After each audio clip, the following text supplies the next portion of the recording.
Саламатсыздарбы? Бүгүн бизде конокто адам укуктарын коргоочу, белгилүү, тажрыйбалуу ардагер жана консолидация жана диалог кыймылынын төрагасы азыр КДК. Акыркы жумада бир топ окуялар болуп кетти. Камалуулар болду, кызматтарын алмашуулары болду. Жалпы калк бир кокустан болгон окуя сыяктуу болуп калып атат да, эл үчүн, жалпы коом үчүн. Чагылган чартылдагандай эле болуп кетти. Чагылгандай болуп. Анан улам 6 ай мурда дайындалган министр кетип атса, мурда министр болуп камалган адам кийин алардын баарын өзгөртүштү, жанагы күнөөлөрүн алып салдыбы, эмне болду, анда эле толук белгисиз эмне болуп бүткөнү. Ал адам кайра келет экен министрликке. Калктын атынан эмне деп айтса болот, мындай көрүнүштөрдү кандай деп бааласа болот? Эми биз рахмат Нарым мырза, мен ушу студияңызга чакырып канча жолу маек кылып атасыз. Ыраазычылыгымды билдирем. Коомчулуктун атынан, укук коргоочулардын атынан. Эми биз муну ушул адам укугун коргоочу катары ошол нукта карасак болот да. Биз мамлекеттин, президенттин ушул кадр саясатына кийлигишпегендей, алар кадрды эмне үчүн которуп атат, кандай себептен которуп атат, алардын өзлөрүнүн иши. Алар ошол боюнча жооп берет. Коом алдында, эл алдында алардын жоопкерчилиги бар. Тарых алардан серену сурап алат. Биз баягы кадр ишине кийлигишпейли, ушу адам укугунун жагынан айтсак, бул жерде ушундай бир башаламандык сыяктуу болуп атат да. Башаламандык кадр саясаты Кыргызстанда өкүм сүрүп аткан сыяктуу бир шамал жүргөндөй болуп атат да. Анан ушундай башаламандык кадр саясатындагы бир концепция, системдүү подход, ойлонулган бир ыкма жоктой сезилет да. Биз баягы кадрга кийлигишкенден алыспыз. Бийликтегилер, президент баштап, премьер баштап туура кылып атабыз. Кадрларды тазалап атабыз. Мурдагы туура эмес иштегендердин баарын кетирип атабыз деген өзлөрүнүн баягы позициясы бар. Бирок мен баягы коомчулуктун өкүлү катары айтарым, мен алардын кимди койсо койсун, кимди кетирсе кетирсин. Бирок кимдер жабыркап атат? Мындан ушу билим берүү системасында иштегендер, мугалимдер, мектептин директорлори, районулор, ошо билим берүү системасында иштегендер эмес, билим берүү министрлигинин аппаратында иштегендер, начальник управление деген бар, заводделдер бар, районулор бар, канчалаган мектептин директорлору алмашып атат, канчалаган мыйзамдар иштелип чыгып атат, жаңы методдорду иштеп чыгабыз деп ушул кеткен министр канчалаган концепцияны парламенттин алдына алып чыкты эле. Анын баардыгы сөз жүзүндө калды. Система жабыркап атат да. Бул жерде бийликтин өкүлдөрү же кеткен министр жабыркаган жок.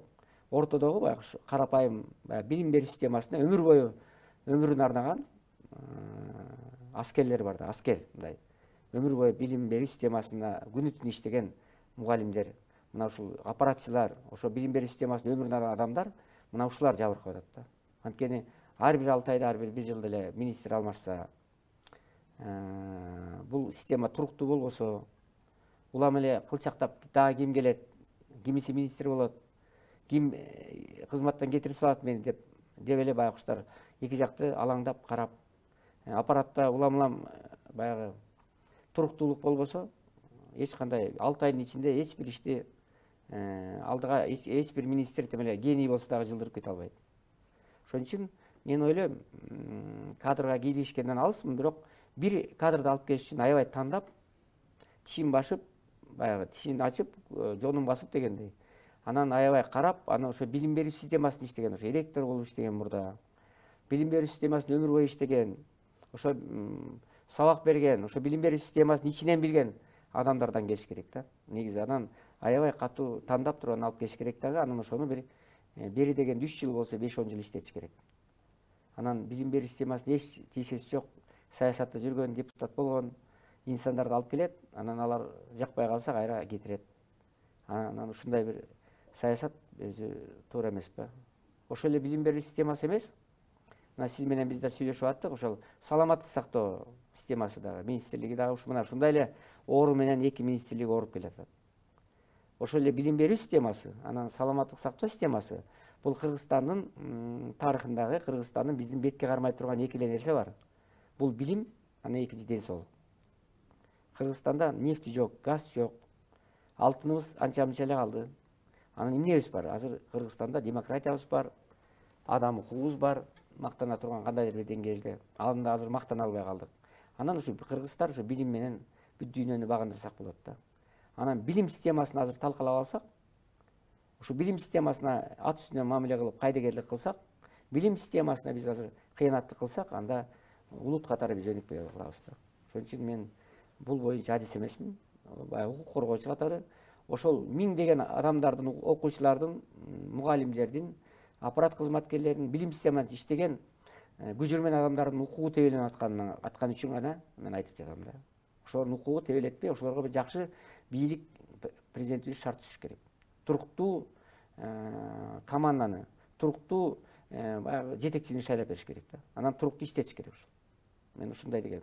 Ошол эле саламаттык сактоонун дагы канчалаган министрлер кетип атат. Улам келет, улам кетет, улам келет. Анан камап салат, анан кайра алып барат, кайра камайт. Эгерде күнөөсү болсо камап, биротоло камаш керек дагы. Тартчысын тарттырып, камап, бир нече жылга соттоп, кесип, түрмөгө отургуш керек. Эгерде күнөөсү жок болсо, эч кандай камабай, ошону татнака иштетип, аягына чыгарыш керек. Анан эми Алымкадыр Бейшеналиев мырза жакшы деп атты. А дегенде биз көп маани берген эмеспиз, баягы.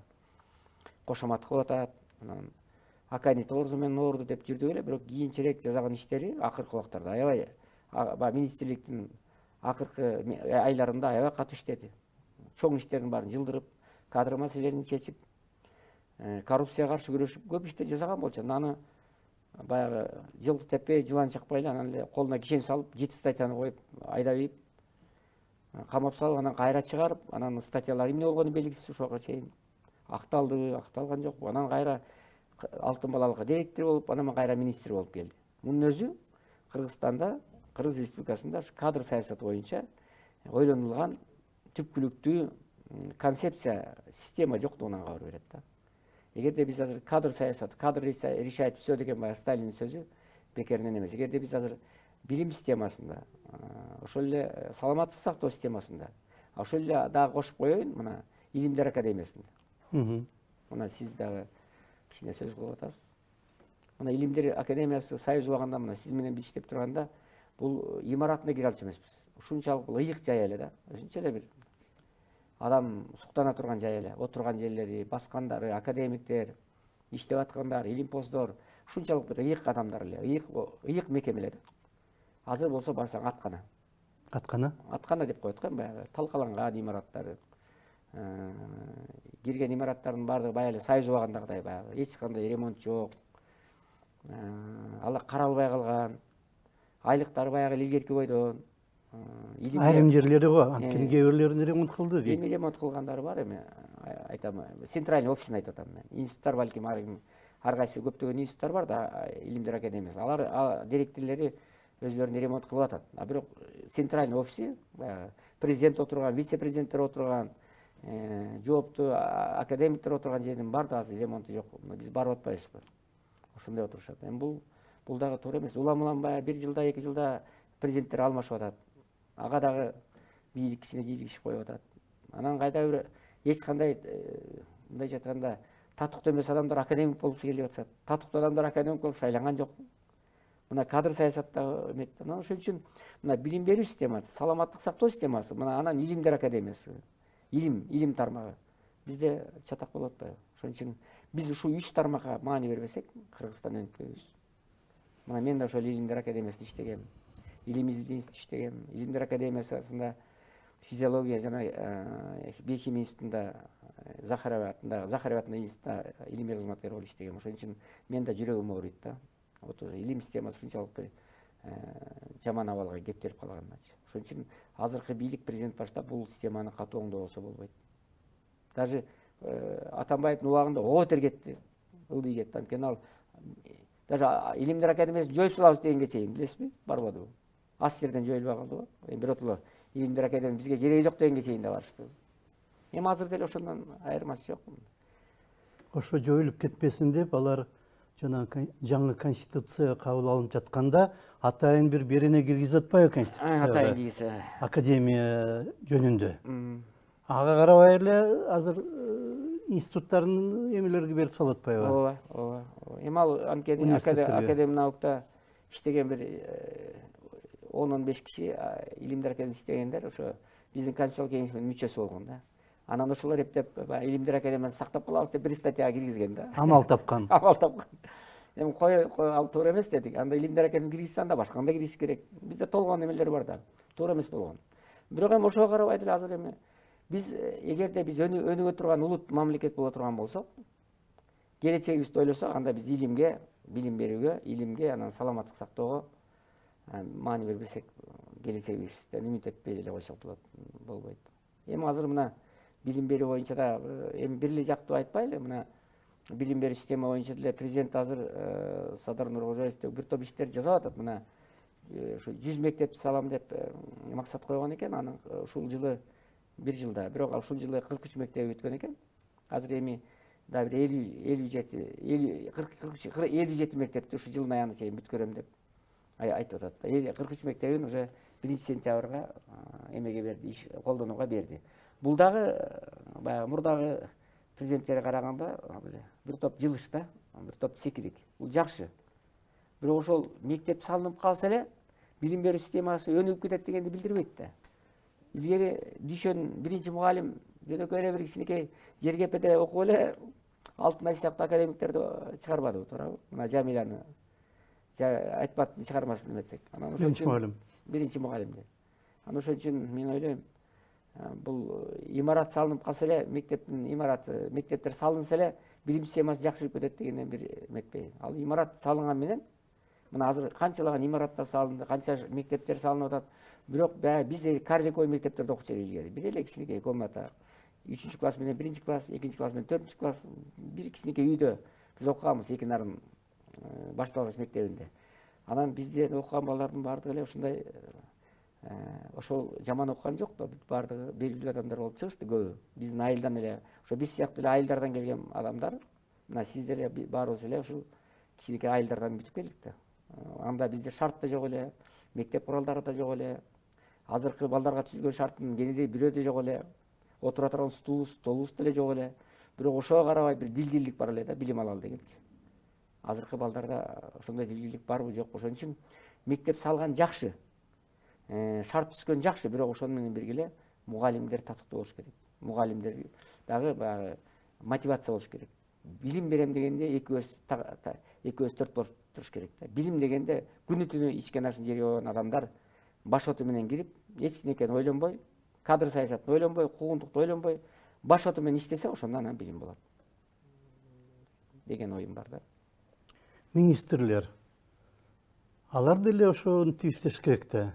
Күнү түнү ошо берилип, толугу менен жаңы эле баштап бир нерселерди өзгөртөйүн деп атканда 6 айдын ичинде эле аны алып салып атса, мындай бир өтө деле түшүндүрүүсүз кандай дегиле мындай туруктуу бир өнүгүү болуш кыйын. Мисалы мына салыштырып көрөлү да, мени бизге да белгилүү, биз баарыбыз билебиз, мына көбүнчө. Мына министрликте бизде бир 14-15 министрлик бар да. Мына кээ бир министрлер азыр мына президенттин иштегенине келгенине 3 жыл болуп калды, октябрда. Жакында алды. 2-3 ай калды. Мына кээ бир министрлер туруктуу иштеди. Мына ошол эле ошол МВД, мисалы, ички иштер министри 3 жылдан бери иштеп атат. Башкы прокурор 3 жылдан бери иштеп атат. Мына юстиция министри Аяз Баятов деген жигит, Аяз. Ошол жигит да иштеп атат. Мына доктор наук экен. Мына ушундай кээ бир министрликтер, бир 4-5 министрлик туруктуу иштеп атат да, алмашпай иштеп атат. Бул жакшы. Бирок эми ички иштер министри же ген прокурор коомчулукка жагат, жакпайт деген ал башка маселе, туурабы? Аларды дагы сындагандар толтура. Канча адамдар камалып жатат. Бирок ошондой болгон күндө да туруктуу иштеп аткан жакшы да. Бир министр келгенде жок эле деген 3 жыл же 5 жыл иштеш керек туруктуу.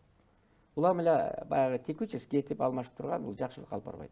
3 жылдараң бир ишти жылдырасың да. 5 жыл болсо жакшы.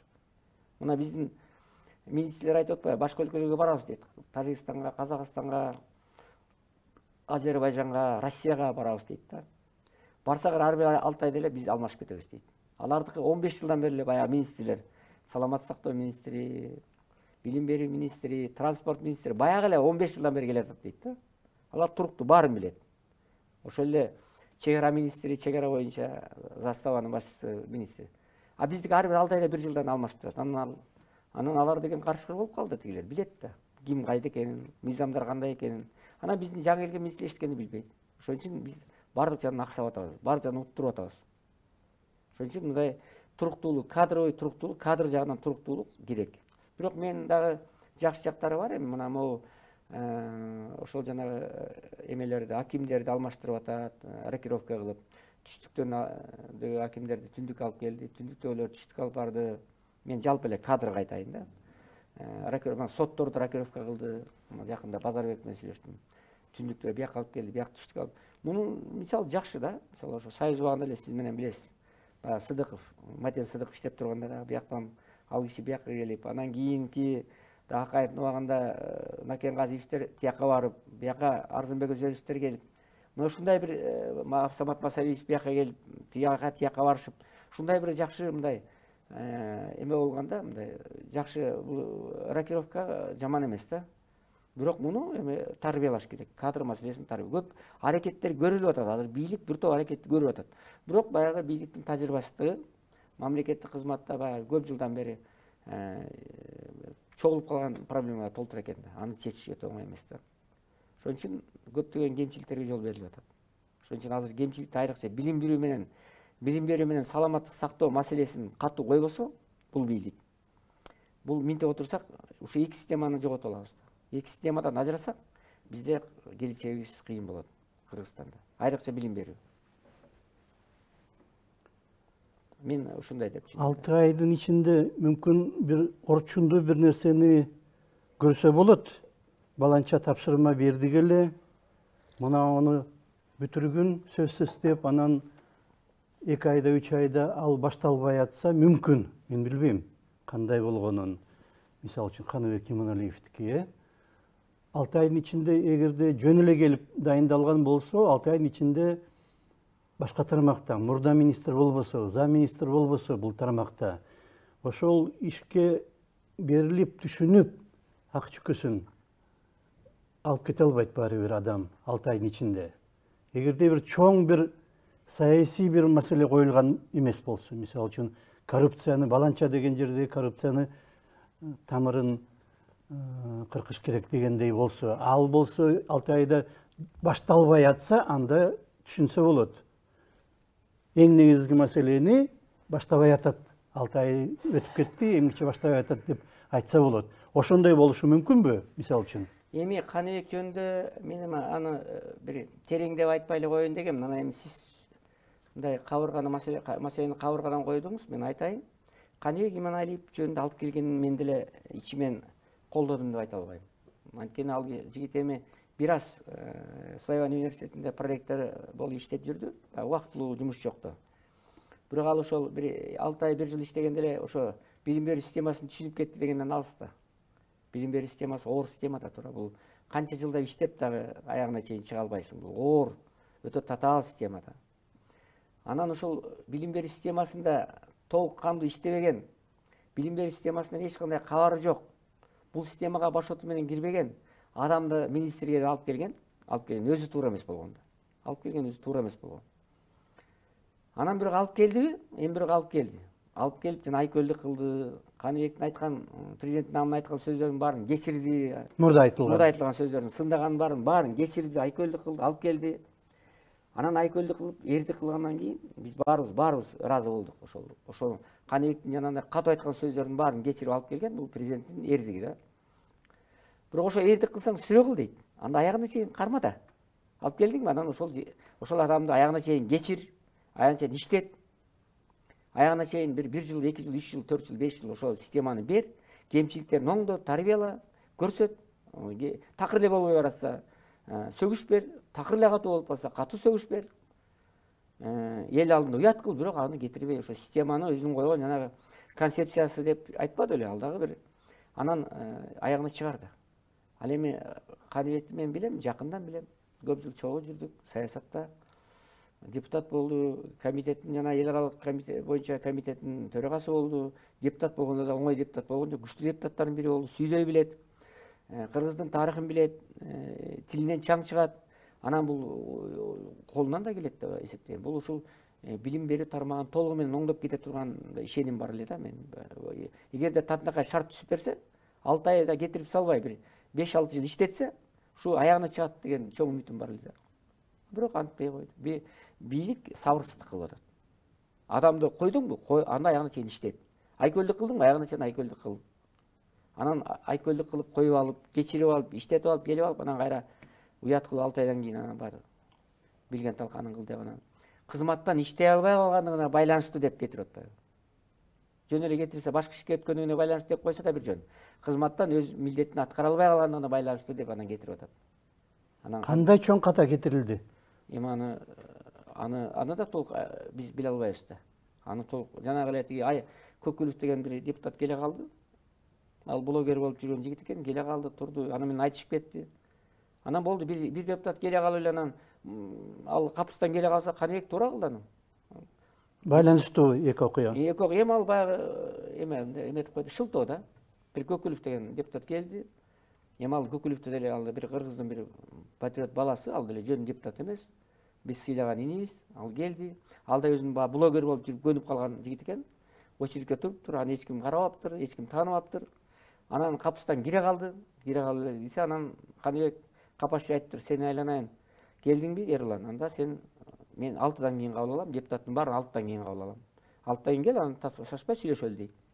Ал депутат болсо видеосун коюп алат. Анан экөөнүн талашып атканы бүт коомчулукка чыгып кетти.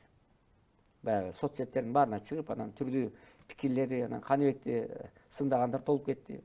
Анан соцсеттерде баягы чыгып эле соцсеттерде Каныбекти баягы сындагандар, баягы сөккөндөр, ар ким өзүнүн пикирин айтат. Анан чыгып, анан Эрлан болсо өзүнчө баягы баатыр болду. Депутат анткени ошого көнүп, ошондой болуп калган ал жигит. Анан болду анан ошо. Анан ошондон пайдаланып дагы Каныбекти кызматтан алып койду. Эми бул на поводу деп коет да. На поводу кеткен. Бул Андай нерселер олуттуу себеп болбош керек да. Эч кандай себеп болбош керек. Эч кандай. Тем более депутаттар өзлөрүнүн коллегалары Эрлан Көкүлүвдү айтышты. Чыгып депутаттар айтышты, айланайын. Сиз жеңил баа болбой депутат деген салмактуу, салкын кандуу, жаш баладай сиз блогер эмессиз, сиз Кыргыз Республикасынын эл депутатысыз. Анан барып алып шпион сыяктуу барып илгерки баягы не сахар деген долбооруң менен жүргөн сыяктуу жүрбө. Жеңил баа болбо. Сен азыр Кыргызстандын депутатсың деп ага дагы замечание кылышты да. Кээ бир мындай аттуу баштуу депутаттар ага катуу сөзүн айтышты. Анан ушундай болгондон кийин Каныбек башты кетириштин кандай зарылчылыгы бар эле. Анан бул кеп Каныбекте эмес, кадрга мындай мамиле кылбаш керек. Кеп ал Каныбек ал жерде калбайт, ал бир жерде аман болсо, бир жерден сурулуп чыгат. Көрөсүңөр го, көп деле өтпөйт. Ал Каныбек кай жерде калбайт. Ошол эле Алым Кадырды деле мисалы. Алым Кадыр кандай президентке берилип иштеди? Аканит көтөрүп, канча Аканит маселесин көтөрөм деп канча жаманатта болду. Канча ошого карабай иштеди. Маселени көтөрдү. Президент аябай көкөлөттү, иштеп берди. Анан аягында колуна кишен салып жаманат кылып койду. Анан аягында кайра тияк алып барды. Анан кайра алып келип кайра министр кылды. Эми бул элдин баары карап турат да. Элдин баары карап турат. Муну эл көрбөйт деп айтпаш керек да. Мына мисалы мен баягы тууган күйдүрүп айтат дейт да. Муну мен сиздин эмеден мындай телевидениеден айтпай деле койсом болот. Бирок бийликтегилер кирип айтайын десең кабыл албайт. Жазган катка жооп бербейт. Мына азыр кемпирабад боюнча камалган 27 адамды чыгарып койгула, эч күнөөсү жок деп мына ушул студиядан канча айтып атабыз. Канча жолу тегерек столдорду өткөрдүк, форумдарды, конгресслерди өткөрүп атабыз. Канча айтып атабыз. Бирок эч жыйынтык жок да. Биз кат киргизип атабыз, ак үйгө кирип, чиновниктердин баарына жогорку соттан баштап, вице-премьер, премьерине чейин, президентке чейин кат жазып киргизип атам. Ошолорду чыгарып койгула, алардын күнөөсү жок.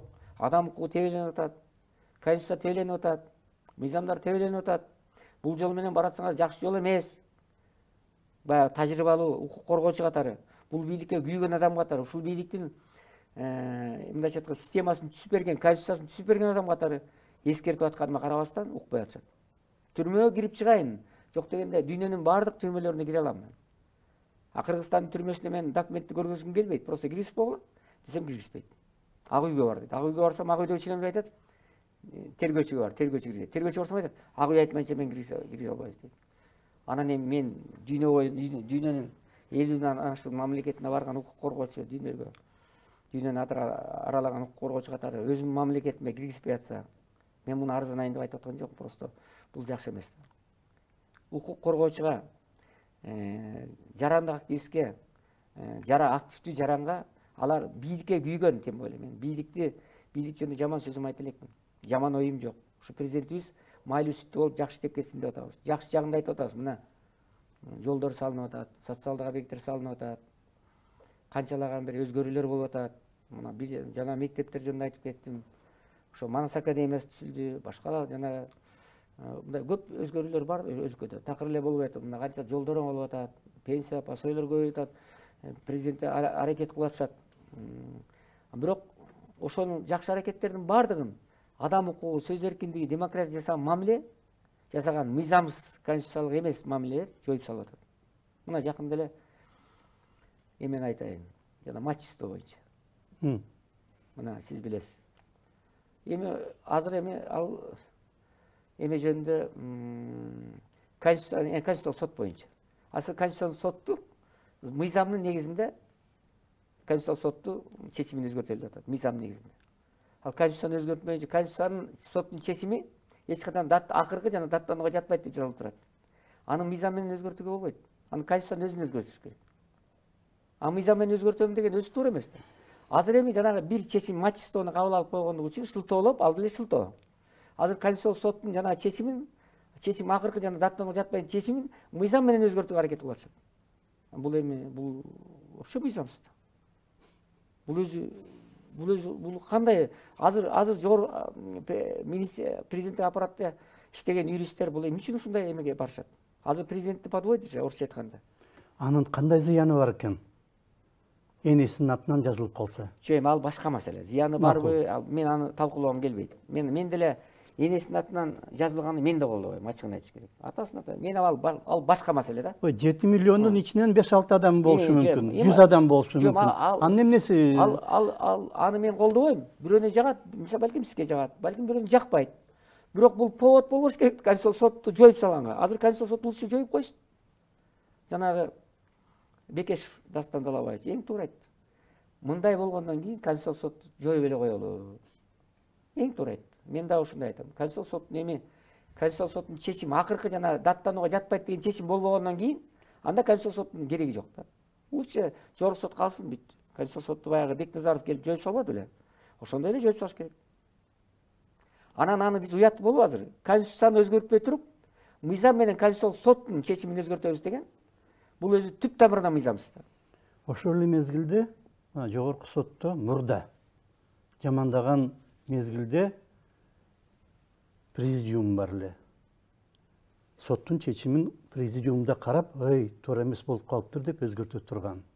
Пленуму бар эле. Президиумдун ал жетпей калса, жалпы пленум чакырып, аны дагы кайсы бир чечимди өзгөрткөнгө мүмкүн болчу. Анын баарын жоюп салышат. Азыркы соттор эмне кылам десе кылып калды азыр. Аны эч ким өзгөртө албайт. А ошондой анын чечими өзгөрбөш керек деген конституциялык сотту эми өзгөртөбүз деп атышат. Башаламандык болуп кетип атпайбы? Мына азыр жогорку сот Базарбек келгенде, Замир Курамаевич келгенде, биз ойлогонбуз, бул эми бул киши кыйынчылык көргөн, өзү дагы ыдык көргөн, адвокат болуп, сот болуп жүргөн, соттон да түшкөн бир убакта, куугунтукталып. Президентти колдогон, адвокат болгон, таза жигит да өзү. Анан бул төрага келгенде аябай чоң өзгөрүүлөр болот дегенбиз да. Аябай мындай күткөнбүз. Мына ошол эле Адахан Кимсанбаевич дагы жакшы мүнөздөмө берген, деп колдоп берген. Даже мындай радикалдуу оппозициянын бири колдогон. А мына келген 2 жыл болуп калды, Базарбектин өзүнө кирип айттым.